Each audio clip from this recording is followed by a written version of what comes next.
The rifle shot echoed through the valley, scattering a flock of startled birds into the golden sky as Virginia O'Malley stared at the letter in her trembling hands. The devastating truth about her brother's betrayal laid bare in black ink. It was 1878, and everything she thought she knew about family loyalty had just crumbled beneath her feet. Virginia folded the letter and tucked it into the pocket of her skirt, breathing in the crisp autumn air of Nevada City, California. The mining town bustled around her, oblivious to her inner turmoil. Men with dirt-stained faces hurried past, horses kicked up dust in the street, and the distant sound of a piano drifted from the saloon down the road. None of it penetrated the fog of betrayal that surrounded her. Her brother Thomas had stolen everything their parents' inheritance, the deed to their small ranch outside town, and even the savings Virginia had carefully hidden beneath a loose floorboard in her bedroom. The letter from the bank in Sacramento confirmed what she had begun to suspect weeks ago when Thomas suddenly departed for San Francisco with little more than a hurried goodbye. "Miss O'Malley," a voice pulled her from her thoughts. "Are you all right? You look pale as a ghost." Virginia blinked back tears and found herself looking into the concerned face of Mrs. Peterson, the shopkeeper's wife. "Yes, thank you. Just some unexpected news." She forced a smile and straightened her shoulders, unwilling to become the subject of town gossip. Her 23 years had taught her that survival in the West required strength, particularly for a woman on her own. Mrs. Peterson patted her arm sympathetically. "Well, if you need anything, you just come by the store. Mr. Peterson and I are always happy to help." Virginia thanked her and continued down the wooden sidewalk, her mind racing. Without the ranch or any money, she had few options. She could seek employment at one of the establishments in town, but respectable positions for women were limited, and she refused to work at the Gilded Lily, where painted ladies entertained minors and gamblers. As she rounded the corner, her thoughts still in turmoil, Virginia collided with something solid. Strong hands steadied her, preventing her from tumbling into the dusty street. "Whoa there," a deep voice said. "You all right, miss?" Virginia looked up into the bluest eyes she had ever seen, set in a sun-bronzed face beneath a worn cowboy hat. The man stood at least a head taller than her, with broad shoulders and a kind expression that softened his weathered features. "I'm sorry," she murmured, stepping back and smoothing her skirt. "I wasn't watching where I was going. No harm done." He smiled, revealing a dimple in one cheek. "Hank Lawson at your service." He tipped his hat politely. "Virginia O'Malley," she replied automatically, then immediately wished she hadn't. The fewer people who connected her to Thomas O'Malley right now, the better. Recognition flashed in Hank's eyes. "O'Malley? Any relation to Thomas O'Malley?" Virginia stiffened. "He's my brother," she admitted reluctantly. "Do you know him?" Something guarded crossed Hank's face. "We've crossed paths. I've been working for the Sinclair Ranch these past 2 years." He hesitated. "I heard he left town rather suddenly." "Yes, he did." Virginia didn't elaborate. Whatever this cowboy knew about Thomas, she wasn't ready to discuss her family's disgrace with a stranger. An awkward silence stretched between them until Hank cleared his throat. "Well, Miss O'Malley, it was a pleasure meeting you. I should be getting back to the ranch. Mr. Sinclair's waiting on supplies." Virginia nodded, relieved at the reprieve. "Of course. Good day, Mr. Lawson." As he tipped his hat again and moved past her toward the general store, Virginia couldn't help but notice the easy grace with which he moved, despite his tall frame and broad shoulders. There was something reassuring about him, a steadiness that contrasted sharply with the chaos that had become her life. But she had more pressing concerns than a handsome cowboy. She needed to find a way to survive.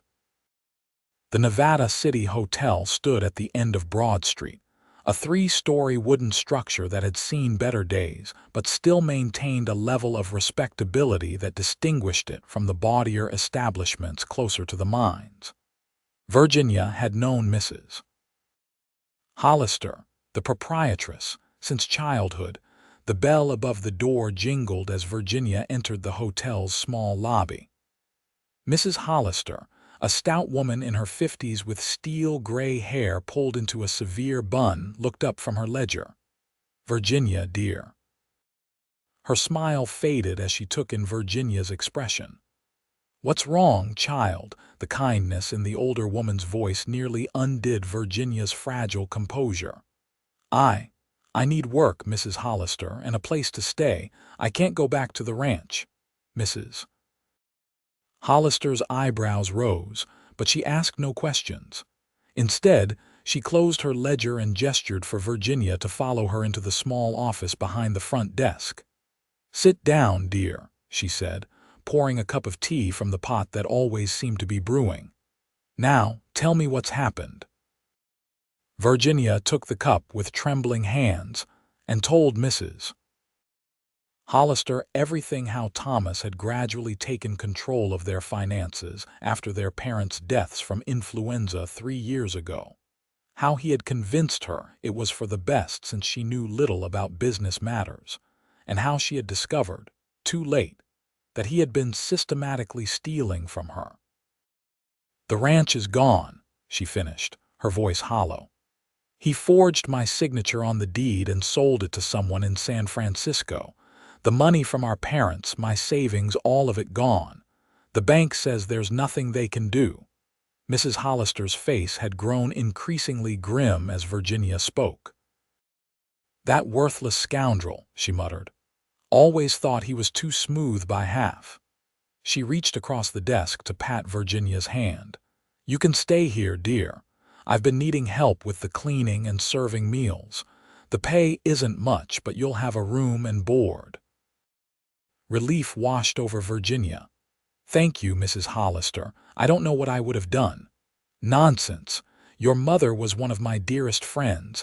I won't see her daughter out on the street because of that no-good brother of yours." She stood up. "Come, I'll show you your room. You can start tomorrow."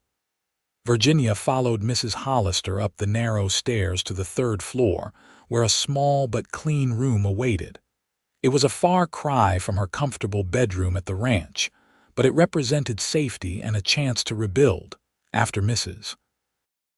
Hollister left, Virginia sat on the narrow bed and finally allowed herself to cry for her lost home, for her parents who had trusted Thomas to care for her, and for her own blindness in not seeing the truth sooner. When the tears finally subsided, Virginia washed her face in the basin on the dresser and looked at her reflection in the small mirror. Her brown eyes were red-rimmed, and her chestnut hair had come loose from its pins. She looked nothing like the confident young woman who had awakened that morning still believing in her brother's love. "You will survive this," she told her reflection firmly. "You will find a way to make things right." As darkness fell over Nevada City, Virginia lay on the unfamiliar bed, listening to the sounds of the hotel settling around her. Tomorrow would begin her new life, one without the protection of family or wealth, but one that would be entirely her own. The next few weeks passed in a blur of hard work and adjustment. Virginia rose before dawn each day to help prepare breakfast for the hotel guests, then spent hours changing linens, scrubbing floors, and assisting Mrs. Hollister with whatever tasks needed attention. The work was exhausting but kept her too busy to dwell on her losses. It was nearly a month after her first encounter with Hank Lawson that their paths crossed again. Virginia was returning from the market with supplies for the hotel kitchen when she noticed a commotion near the bank. A crowd had gathered and the sheriff was trying to restore order. Curiosity drew her closer, where she overheard fragments of excited conversation. "Tried to rob the bank in broad daylight. Sheriff Taylor shot one of them." Other one got away on horseback. Chased him out of town. As Virginia moved to the edge of the crowd, she spotted a familiar figure speaking with the sheriff, Hank Lawson, his expression grave as he gestured toward the mountains. She waited until the sheriff moved away before approaching him.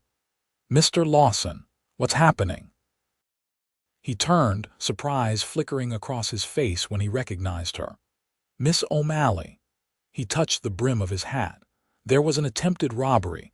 2 men rode into town and tried to hold up the bank. Sheriff got one of them, but the other escaped."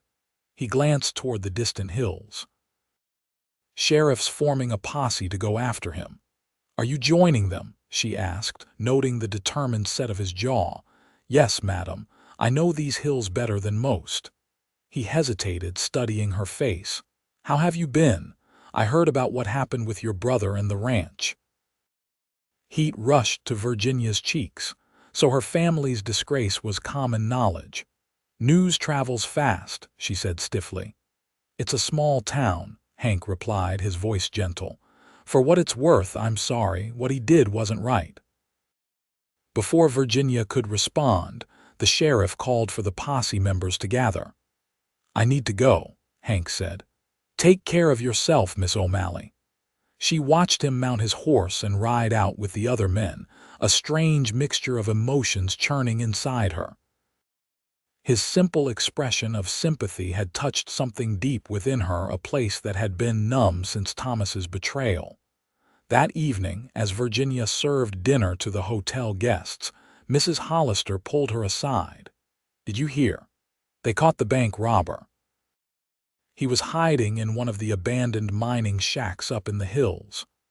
"Was anyone hurt?" Virginia asked, thinking of Hank riding out with the posse. "No, thank goodness. But here's the interesting part." Mrs. Hollister lowered her voice. "They found papers on him connecting him to several robberies across 3 states. And guess whose name was mentioned in those papers?" A chill ran down Virginia's spine. "Thomas." Mrs. Hollister nodded grimly. "It seems your brother has fallen in with a dangerous crowd, dear. The sheriff wants to speak with you tomorrow." Virginia barely slept that night, her mind racing with questions. What had Thomas gotten himself involved in? Could his theft of their family's money be connected to something even worse? The thought that her brother might be a criminal was almost more painful than his betrayal of her trust. Sheriff Taylor was waiting for her in his office the next morning. He was a gruff man in his 50s who had served as Nevada City's lawman for over a decade. "Miss O'Malley," he greeted her, gesturing to a chair across from his desk. "Thank you for coming." "Mrs. Hollister said you wanted to speak with me about my brother," Virginia said, getting straight to the point. The sheriff nodded, his expression grim. "I'm afraid your brother may be involved with the Blackburn gang. They've been operating throughout California and Nevada, robbing banks and stagecoaches. The man we caught yesterday, Jim Reeves, had letters that mentioned your brother by name." Virginia's hands twisted in her lap. "What kind of involvement?" "The letters suggest he's been providing information about potential targets' banks with large gold shipments, wealthy passengers on stagecoach routes." Sheriff Taylor's eyes were sympathetic but direct. "Did Thomas ever mention anyone named Reeves or Blackburn to you?" "No," Virginia shook her head. "Thomas never discussed business with me. He always said I wouldn't understand." The sheriff sighed. "We've sent telegrams to authorities in San Francisco. They're looking for him, but if he's smart, he's probably already moved on." "What will happen if they find him?" Virginia asked, her voice barely above a whisper. "He'll face charges for his involvement with the gang, in addition to any crimes he committed here." The sheriff leaned forward. "Miss O'Malley, I need to ask, is there anywhere your brother might go? Any friends or relatives who would hide him?" "No," Virginia said, the word bitter on her tongue. "We have no other family, and after what he did, I doubt he'd come back here." As Virginia left the sheriff's office, Her mind swirling with this new revelation about Thomas, she nearly collided with Hank Lawson for the second time. "We've got to stop meeting like this, Miss O'Malley," he said with a gentle smile that faded when he saw her expression. "Are you all right?" "The sheriff told me about Thomas," she said, her voice hollow. "About his possible connection to the Blackburn gang." Hank's face softened with concern. "I'm sorry, that's a heavy burden to bear. Did you know?" she asked suddenly. "When you said you'd crossed paths with Thomas, did you suspect he was involved in something illegal?" Hank hesitated. "I had suspicions," he admitted. "Your brother always seemed to have more money than a small rancher should. And he asked a lot of questions about the gold shipments that come through the Sinclair ranch from the mining operations." He shook his head. "But I had no proof, just a feeling that something wasn't right." Virginia felt tears stinging her eyes and blinked them away furiously. "I should have known too. I lived with him every day and I never saw what was happening right in front of me." "Hey," Hank said softly, touching her arm lightly. "This isn't your fault. Men like your brother are good at hiding their true nature, especially from those who love them." His kindness nearly undid her. "I should go. Mrs. Hollister will be wondering where I am." "Let me walk you back to the hotel," Hank offered. "I'm heading that way anyhow." They walked in silence for a moment, the morning bustle of Nevada City continuing around them. Finally, Virginia spoke. "Thank you for not judging me for what Thomas did. Most people in town can barely look at me now." "People can be quick to assign blame where it doesn't belong," Hank replied. "But anyone who knows you wouldn't hold you responsible for your brother's actions." Virginia glanced at him. "You don't know me, Mr. Lawson." A smile tugged at the corner of his mouth. "I know enough. Mrs. Hollister speaks very highly of you, says you're the hardest worker she's ever had and never complained despite the circumstances that brought you to her door." He met her gaze. "That tells me more about your character than any rumors about your brother ever could." They had reached the hotel and Virginia paused at the entrance. "Thank you for walking with me." "My pleasure, Miss O'Malley." He tipped his hat. "I hope to see you again soon." As Virginia watched him walk away, she felt something stir within her that she hadn't felt since, before Thomas's betrayal, a flicker of hope that perhaps her life wasn't completely in ruins after all. The weeks that followed brought a gradual adjustment to Virginia's new circumstances. The work at the hotel was demanding but satisfying in its own way. Mrs. Hollister proved to be a fair employer and something of a surrogate mother, offering advice and companionship that eased Virginia's loneliness. The scandal of Thomas's connection to the Blackburn gang gradually faded as newer gossip captured the town's attention. Virginia still endured occasional whispers and stares, but they bothered her less as time passed, and she established her own reputation separate from her brother's misdeeds. She saw Hank Lawson with increasing frequency. At first, their encounters seemed coincidental. He would stop by the hotel on errands for the Sinclair ranch, or they would cross paths at church on Sundays. But soon it became clear that he was finding reasons to be in town more often than his work required. On a crisp Saturday in November, Hank appeared at the hotel just as Virginia was finishing her morning chores. "Miss O'Malley," he greeted her, hat in hand. "I was wondering if you might be free to take a walk this afternoon.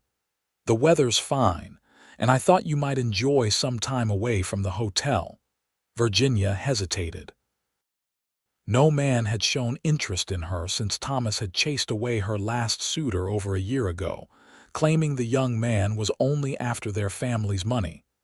The irony of that now made her wince. "It's just a walk," Hank added, seeming to sense her uncertainty. "Nothing improper." Mrs. Hollister, who had been pretending not to listen from behind the front desk, spoke up. "Go on, Virginia. You've been working non-stop for weeks. A bit of fresh air will do you good." With Mrs. Hollister's endorsement removing any concerns about propriety, Virginia agreed. "I would like that, Mr. Lawson. Let me get my shawl." They walked along the edge of town, where the buildings gave way to pine-covered hills. The afternoon sun cast long shadows, and the air carried the scent of wood smoke from nearby chimneys. "Tell me about yourself, Mr. Lawson," Virginia said after they had walked in comfortable silence for a while. "You seem to know all about my unfortunate circumstances, but I know very little about you." Hank smiled. "Not much to tell, really. I was born in Missouri, came west with my parents when I was 10, lost them both to cholera near Fort Laramie. A family took me in for a few years, then I struck out on my own at 16. He glanced at her. "Been working cattle ranches ever since, moving from place to place until I ended up at the Sinclair spread 2 years ago." "You've been on your own a long time," Virginia observed. "Yes, madam. Makes a man appreciate good company when he finds it."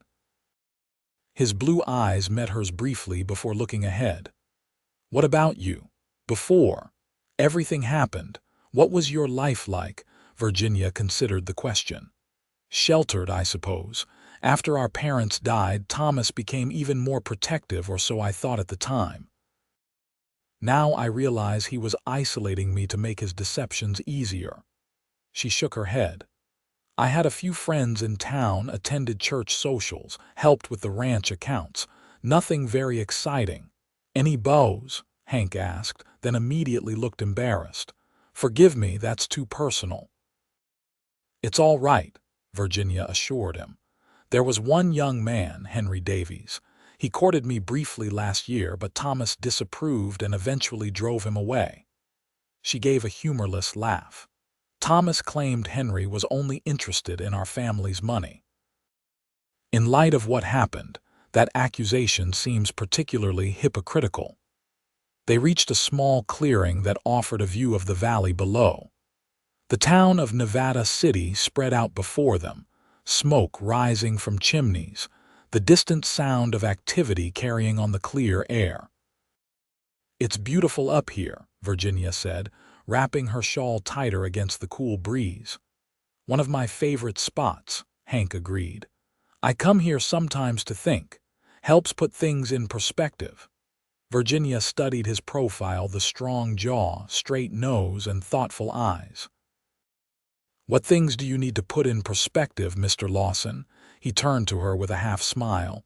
"Call me Hank, please." After she nodded, he continued, "Life, mostly. What I want from it, where I'm heading." His gaze held hers.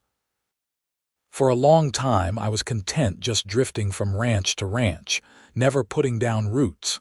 Lately I've been wondering if that's enough." Something in his tone made Virginia's heart beat faster. She looked away, back toward the town. "And have you reached any conclusions?" "Some," he said softly. "But I'm still figuring things out." As the sun began to dip toward the western mountains, they made their way back to town. At the hotel entrance, Hank paused. "Thank you for walking with me, Virginia," he said, using her given name for the first time. "I enjoyed your company." "As did I," she replied honestly. "Thank you for the invitation. Would it be too forward to ask if I might call on you properly tomorrow? Perhaps take you to dinner at the cafe?" Virginia felt a flutter of both excitement and trepidation. "I would like that, Hank." His smile brightened his entire face. "Until tomorrow, then." As she watched him walk away, Virginia acknowledged to herself that Hank Lawson was becoming more than just a friendly face in her new life. The realization was both exhilarating and frightening. After Thomas's betrayal, trusting anyone, especially a man, seemed a dangerous proposition. Yet something about Hank's straightforward manner and kind eyes made her want to believe that not everyone would hurt her as her brother had. Their dinner the following evening was pleasant, with conversation flowing easily between them. Hank told stories of his years working on various ranches across the West, and Virginia shared memories of her parents and her childhood in Nevada City before Thomas's betrayal had tarnished those recollections. "Your eyes light up when you talk about your father's orchard," Hank observed as they finished their meal. "You must miss it." Virginia nodded, a pang of loss squeezing her heart. "The apple trees were my favorite place on the ranch. In spring, when they were in bloom, the scent was heavenly. And in fall, my mother and I would spend days making preserves and pies." She sighed. "I wonder who owns it now. Thomas sold the property to someone in San Francisco, but I never learned who." "Would you want it back if you could?" Hank asked. The question caught her off guard. I don't know. It would be like having a piece of my parents returned to me, but there are so many painful memories there now as well." She met his gaze. "Besides, it's impossible. I could never afford to buy it back, even if I saved every penny Mrs. Hollister pays me for the rest of my life." Hank nodded thoughtfully but said nothing more on the subject. In the weeks that followed, Hank became a regular visitor at the hotel. He would stop by whenever he was in town, sometimes just for a brief conversation, other times to invite Virginia for a walk or a meal. Mrs. Hollister watched their growing attachment with approval, occasionally adjusting Virginia's schedule to allow her time to see Hank. December brought snow to the mountains around Nevada City, and the town transformed with Christmas decorations. Virginia threw herself into helping Mrs. Hollister prepare the hotel for the holiday season, decorating the lobby with pine boughs and red ribbons. The work kept her mind off the fact that this would be her first Christmas without family. On a snowy afternoon a week before Christmas, Virginia was arranging a display of candles in the hotel lobby when the door opened, bringing with it a gust of cold air and Hank, his coat dusted with snowflakes. "Hank, I wasn't expecting you today," she greeted him with a smile that faded when she saw his serious expression. "What's wrong? Could we speak privately?" he asked, glancing around the lobby where several hotel guests were warming themselves by the fire. Concerned, Virginia led him to Mrs. Hollister's small office, which was empty at this hour. "What is it? Has something happened?" Hank removed his hat, turning it nervously in his hands. "I received a telegram from a friend in San Francisco this morning. He's a deputy marshal there." He met her eyes. "They've arrested Thomas." Virginia sank into a chair, her legs suddenly unable to support her. "Thomas? He's in jail," Hank nodded. "They caught him trying to board a ship to Panama. He had stolen money and forged papers in his possession." A strange numbness spread through Virginia. She had known this day might come, but the reality of it still shocked her. What happens now? He'll stand trial in San Francisco for the forgery and theft. If convicted, he'll likely serve several years in prison. Hank knelt beside her chair, taking her trembling hands in his. "There's more, Virginia. My friend included some information about the ranch in his telegram." Virginia steeled herself. "What about it? It wasn't sold to someone in San Francisco after all. Thomas used a San Francisco lawyer to handle the transaction, but the actual buyer was local." Hank hesitated. "It was John Sinclair, my employer." Virginia stared at him in disbelief. "Mr. Sinclair bought our ranch, but why wouldn't he say anything? He must know I'm in town working at the hotel." "He didn't know at first. The transaction was completed through intermediaries, and Thomas used a false name for you on some of the documents to hide what he was doing. By the time Mr. Sinclair realized the property had belonged to your family, you had already established yourself here at the hotel." Confusion swirled through Virginia's mind. "I don't understand. Why are you telling me this now?" Hank took a deep breath. "Because Mr. Sinclair has offered to sell the property back to you at a fair price, with terms that would allow you to pay over time from the ranch's proceeds." Virginia's heart raced. "But that's That's impossible. I have no money for a down payment, no way to operate a ranch on my own. You wouldn't be on your own, Hank said quietly, his blue eyes serious. I've been saving my wages for years, hoping to buy a small spread of my own someday. I have enough for a down payment. He squeezed her hands gently. Virginia, I'm asking if you would consider a partnership in the ranch and in life. Virginia's breath caught in her throat as she realized what he was proposing. Hank, are you? Are you asking me to marry you? A flush crept up his neck, but his gaze remained steady. I know it's sudden and perhaps not the romantic proposal you deserved, but yes, I am. He smiled softly. I've grown to care for you deeply these past months. Your strength, your kindness, despite everything you've endured, you're the most remarkable woman I've ever known. Tears filled Virginia's eyes. But the ranch, I can't ask you to take on that burden for me. You're not asking, I'm offering. And it's not a burden, it's an opportunity for both of us. He released one of her hands to gently brush a tear from her cheek. We can rebuild what was taken from you, make it our own, together. The sincerity in his voice touched something deep within Virginia, a place that had been wounded by Thomas's betrayal, but wasn't beyond healing. In Hank's steady gaze, she saw not just affection but a promise of partnership and respect. This isn't just about the ranch, Virginia, Hank continued. Even if there was no property involved, I would still be asking you to be my wife. The ranch is just a place. It's you I want to build a life with. Virginia searched his face, looking for any sign of doubt or deception, but found only honest emotion. I care for you too, Hank. These months knowing you have been the brightest part of my life since everything fell apart.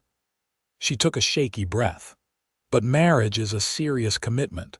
Are you certain this is what you want? More certain than I've ever been about anything, he replied without hesitation. Virginia thought of the life they could build together, restoring her family's ranch, creating new memories to replace the tainted ones, waking each day to Hank's steadfast presence. The possibility of happiness stretched before her like the view from the clearing above town, vast and full of promise. Yes, she said softly, then with growing confidence. Yes, I will marry you, Hank. The brilliance of his smile warmed her to her core. He leaned forward, hesitating briefly before pressing his lips to hers in a gentle, questioning kiss. Virginia responded, her heart soaring with a joy she had thought lost to her forever. When they parted, Hank rested his forehead against hers. We will mend what's broken, Virginia. I promise you that. In that moment, surrounded by the scent of pine boughs and warmed by Hank's embrace, Virginia believed him. News of their engagement spread quickly through Nevada City. Most reactions were positive misses. Hollister was delighted, though sad to lose her best worker, and even Sheriff Taylor offered his congratulations when he encountered them on the street. A few tongues wagged about the speed of their courtship, but such gossip held little power to hurt Virginia now that she had found happiness with Hank. They were married 2 weeks later in the small church on Pine Street, with Mrs. Hollister standing as Virginia's witness and Mr. Sinclair as Hank's. The ceremony was simple but meaningful, with Virginia wearing a pale blue dress that Mrs. Hollister had helped her make for the occasion. I, Hank, take you, Virginia, to be my lawfully wedded wife, Hank said, his voice steady as he slipped a simple gold band onto her finger. To have and to hold from this day forward, for better, for worse, for richer, for poorer, in sickness and in health, until death do us part. As Virginia repeated her vows, she felt the final pieces of her broken heart mending, not back to what it had been before Thomas's betrayal, but into something new, stronger for having been tested, more appreciative of the love she had found. Their first glimpse of the ranch came on a clear January morning, the wagon cresting the final hill to reveal the O'Malley property spread out before them. The two-story farmhouse stood much as Virginia remembered it, though the white paint had weathered and one of the porch railings sagged. Behind it, the barn and outbuildings looked solid if neglected, and beyond them, the apple orchard stretched in neat rows, the bare branches glistening with frost. "It's smaller than I remembered," Virginia murmured, drinking in the sight of her childhood home. Hank reached for her hand. "But it's ours now. We'll make it thrive again." The first months were harder than either had anticipated. Winter lingered, delaying their planting plans, and the house required more repairs than they had expected. The initial payment to Mr. Sinclair stretched their combined savings thin, leaving little for emergencies. But they worked together, rising before dawn to tend to the small herd of cattle Hank had purchased and spending evenings by lamplight planning for the spring planting. Virginia discovered that the years of watching her father manage the ranch had taught her more than she realized, and Hank's experience as a ranch hand proved invaluable as they brought the neglected property back to life. By April, the apple trees were in bloom, filling the air with the sweet scent that Virginia had so missed. She stood among them one evening, watching as the setting sun gilded the delicate pink blossoms, and felt Hank's arms encircle her from behind. "Happy," he murmured against her hair. "Very," she replied, leaning back against his chest. "Though I'll be happier still when we see if these trees will bear fruit this year. The orchard was always the most profitable part of the ranch." "I've been thinking about that," Hank said, turning her to face him. "What if we expanded the orchard?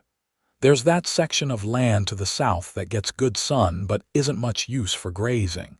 If we planted more trees, in a few years we could be supplying apples to half the county." Virginia smiled at his enthusiasm. "That's a wonderful idea. My father always said the soil here was perfect for apples." She touched his face gently. "You've brought so much life back to this place, Hank, to me as well." He caught her hand and pressed a kiss to her palm. "We did it together." As spring gave way to summer, Virginia realized she was carrying their first child. The discovery filled her with equal parts joy and trepidation. "Are you sure we're ready?" she asked Hank one night as they lay in bed, his hand resting protectively over her still flat stomach. "The ranch is just beginning to turn a profit, and there's still so much to do. Families have been raising children and ranches together since the West was settled," Hank reminded her. "Besides, there's never a perfect time. Life happens while we're making other plans." His confidence reassured her, as it always did. In the months that followed, as her body changed and the ranch continued to flourish under their care, Virginia found herself looking forward to the future with an optimism that would have seemed impossible in the dark days after Thomas's betrayal. In late January, with snow piled against the farmhouse and a fire crackling in the hearth, Virginia gave birth to a son they named James Henry Lawson, after both their fathers. The baby had Hank's blue eyes and a dusting of dark hair that Virginia was certain would turn to her chestnut shade as he grew. Holding her son in the same bedroom where she had been born 24 years earlier, Virginia felt the circle of her life completing in the most unexpected and beautiful way. The pain of her brother's deception hadn't disappeared entirely, perhaps. It never would, but it had been overshadowed by the joy she had found with Hank, and now their child. Spring brought new growth to the ranch, and a surprise visitor. Virginia was hanging laundry in the yard, baby James sleeping in a basket nearby, when she heard the sound of an approaching horse. Looking up, she was startled to see Sheriff Taylor riding toward the house. "Mrs. Lawson," he greeted her, tipping his hat as he dismounted. "Hope I'm not intruding." "Not at all, Sheriff," Virginia replied, wiping her hands on her apron. "Is something wrong?" "No, nothing like that. I've brought some news I thought you'd want to hear in person." He glanced at the sleeping baby. "Your little one's grown since I saw him in town last month." Virginia smiled proudly. "He has. He's already trying to roll over." She gestured toward the house. "Would you like some coffee? Hank's out checking the herd, but he should be back soon." The sheriff accepted, and they settled at the kitchen table with steaming cups. "I received a telegram from San Francisco yesterday," Sheriff Taylor began. "Your brother's trial concluded. He was sentenced to 5 years in state prison." Virginia absorbed the news with a strange sense of detachment. Thomas seemed like a figure from another life, now a painful chapter that had closed when she married Hank and returned to the ranch. "I'm sorry, Mrs. Lawson. I know it's not easy news to hear, regardless of what he did." "Thank you for telling me, Sheriff." Virginia looked out the window at the apple orchard, now in full spring bloom. 5 years is a long time, but he'll still be a young man when he's released. "That's true," the sheriff agreed, studying her with concern.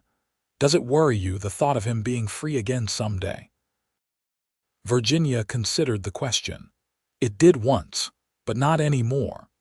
She gestured to the home around them, the life she and Hank had built. "Thomas can't take anything from me now that I couldn't rebuild. I've learned that the hard way." When Hank returned from the fields, Virginia shared the news about Thomas. He listened silently, then drew her into his arms. "How do you feel about it?" he asked, his chin resting on top of her head. "Sad," Virginia admitted. "Sad for what might have been, for the brother I thought I had." She pulled back to look at him. "But mostly I feel free.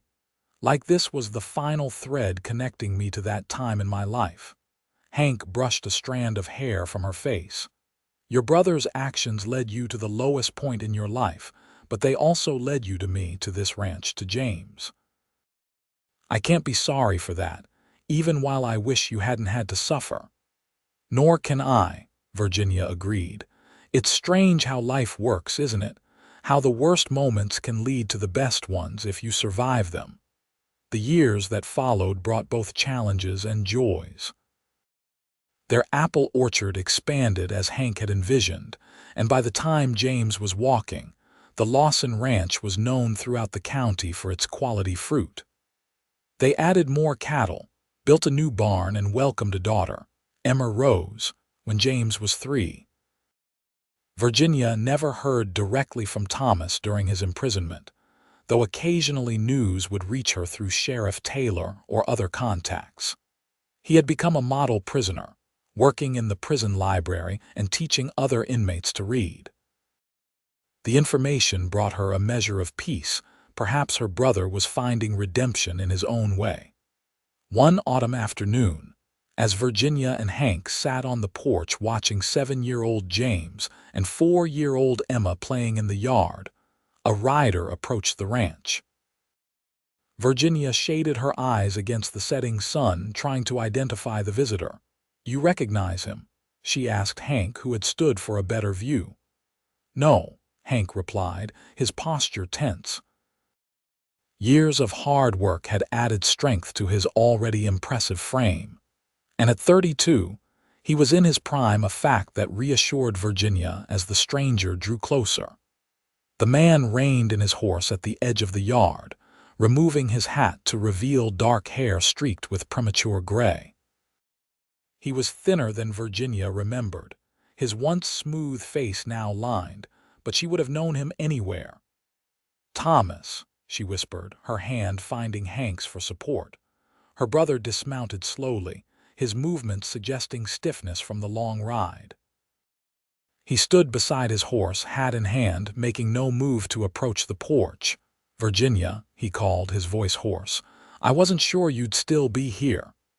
Virginia felt Hank's hand tighten around hers. "What do you want me to do?" he murmured. She took a deep breath. "It's all right. I need to speak with him."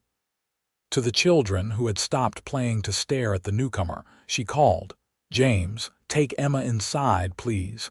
Help yourselves to the cookies on the kitchen table." Once the children had scampered inside, Virginia descended the porch steps, Hank a reassuring presence just behind her. "Hello, Thomas," she said, stopping several feet from her brother. "You're out of prison," he nodded. "3 months ago, good behavior." His eyes moved to Hank, then back to her. "You're looking well, Virginia. The ranch, too." "Why are you here?" she asked, her voice steadier than she had expected. Thomas shifted uncomfortably. "To apologize, though I know it's inadequate." He gestured vaguely at the ranch. "For everything I took from you, the money, the ranch, your trust." His eyes, so like her own, held genuine regret. "There's no excuse for what I did. I was greedy and selfish, caught up in a life that seemed exciting at the time." "Prison changed your perspective, I imagine," Hank said, his tone neutral but watchful. Thomas gave a humorless laugh. "That it did, Mr. Lawson, Hank Lawson, Virginia's husband." Recognition dawned on Thomas's face. "The cowboy who worked for Sinclair," he nodded slowly. "I remember you." An awkward silence fell until Virginia spoke again. "Those were your children you saw. James is 7, Emma 4. Something like longing crossed Thomas's face. "They're beautiful, Virginia. You have a fine family." "Yes," she agreed. "I do." Thomas seemed to gather his courage. "I don't expect forgiveness, but I wanted you to know that I'm truly sorry. And—" He reached into his coat pocket and withdrew an envelope. "I wanted to give you this." Virginia accepted the envelope cautiously. "What is it?" "Money," Thomas said simply. "Not all that I took from you. I lost most of that before I was arrested. But I've been working since my release, saving everything. It's not much, but it's a start." Virginia stared at the envelope in her hand, emotions warring within her. After a moment, she held it back out to him. "Keep it, Thomas. Use it to build a new life for yourself." He blinked in surprise. "But we don't need it," she interrupted gently. "Look around you. We've rebuilt everything you took, made it better than it was. We're happy, Thomas." Her brother's eyes filled with tears. "You're a better person than I ever was, Virginia. Always were." He took the envelope back with trembling hands. "Thank you. Where will you go now?" Hank asked, his arm slipping around Virginia's waist. "Oregon, I think. I have a job offer on a logging operation near Portland." Thomas replaced his hat, preparing to leave. "I won't bother you again, Virginia. I just needed to see you, to say these things in person." Virginia studied her brother's face, seeing in it the boy who had taught her to fish in the creek behind the orchard, the young man who had comforted her after their parents' deaths. Despite everything that had happened, he was still her only blood relative, the only one who shared her memories of their childhood. "Write to me sometimes," she said impulsively. "Let me know how you're doing." Thomas looked startled, then deeply moved. "I will, I promise." He hesitated. "May I? Would it be all right if I met my niece and nephew before I go?" Virginia glanced at Hank, who gave a slight nod after studying her face. "Briefly," she agreed. "They know they have an uncle, but not the details." The children were curious but shy when introduced to their uncle. James, with his father's direct gaze, solemnly shook Thomas's hand, while Emma hid partially behind Virginia's skirts, peeking out with interest. Thomas spoke with them kindly, but didn't linger, seeming to understand that his welcome was limited. As he prepared to mount his horse, Thomas turned to Virginia one last time. "I never deserved a sister like you, but I'm grateful for you, all the same." Virginia felt Hank's steady presence beside her as they watched Thomas ride away, the setting sun casting long shadows across the land they had reclaimed and made their own. The sight of her brother's departing figure stirred a complex mixture of emotion, sadness for what had been lost, gratitude for what had been found, and a new sense of closure that she hadn't realized she needed. "Are you all right?" Hank asked softly when Thomas had disappeared from view. Virginia leaned into his embrace. Yes, better than I expected to be. She looked up at the home they had rebuilt together. He can't hurt us anymore. Whatever demons drove him to betray me, they're his to wrestle with now, not mine. Hank pressed a kiss to her temple. You're an extraordinary woman, Virginia Lawson. Every day you make me proud to be your husband. She turned in his arms, reaching up to touch his face, still handsome at 34, with new lines of experience that only enhanced his steady blue gaze. And you, Hank Lawson, are the man who taught me to trust again, to believe in new beginnings. She smiled. You kept your promise. We did mend what was broken. Together, he reminded her, echoing the word that had become something of a motto for them over the years. As the evening deepened around them, Virginia took Hank's hand and led him back to the house where their children waited.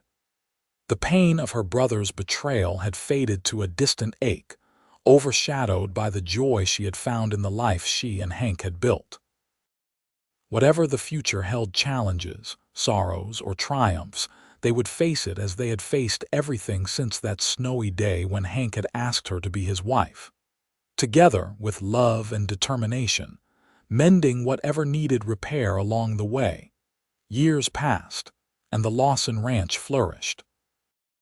Their apple orchard became renowned throughout California, with buyers coming from as far as San Francisco for their harvest. James grew into a thoughtful young man with his father's talent for working with livestock, while Emma developed her mother's head for business, keeping the ranch accounts with meticulous precision from the time she was 12. Thomas kept his promise to write, his letters arriving several times a year with news of his life in Oregon. He had found steady work, married a widow with 2 young children, and seemed to have found the redemption he sought. Virginia responded to each letter with news of the family and the ranch, gradually rebuilding a relationship with her brother that, while never as close as it had once been, offered both of them a sense of healing. On a warm afternoon in the summer of 1898, as Virginia and Hank celebrated their 20th wedding anniversary with friends and neighbors gathered in the orchard, she found herself reflecting on the journey that had brought them to this moment. The betrayal that had once seemed like the end of her world had instead been the beginning of something far better than she could have imagined. James, now 19, played the fiddle he had inherited from his grandfather, while Emma, 16 and blooming into a beauty, danced with the son of a neighboring rancher. Hank, his dark hair now streaked with silver but his blue eyes as bright as ever, approached Virginia with 2 glasses of cider.